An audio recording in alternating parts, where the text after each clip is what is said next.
મોટા વરાછાથી સીધી અમેરિકાની ફ્લાઇટ. હા, તમારો ભાઈ આજે જવાનો છે વિદેશ, એ પણ વિઝા વગર. એ કેવી રીતે જોઈ લ્યો આગળ વ્લોગમાં.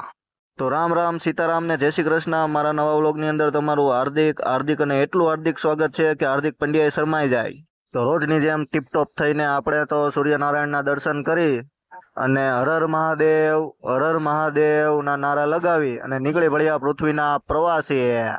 સીધો પહોંચી ગયો સચિન, અને સચિન પહોંચ્યો ત્યાં તો અહીંયા એક કાળું બિલ્ડિંગ ઊભું હતું. બિલ્ડિંગની અંદર જોયું તો કોને ખબર શું કાળા કામ હાલતા હોય, પણ આપણે બહાર નીકળીને જોયું ત્યાં તો આપણે પણ કાખા કાળા મેચ થઈ ગયા હતા. મેં કીધું અહીં રહેવું તો આપણે સાંજે કોઈ ઓળખશે નહીં, એટલે આપણે તો ત્યાંથી ભાગવા માંડ્યા અને ભાગીને સીધા પહોંચી ગયા હર્ષંઘવીની ઓફિસે.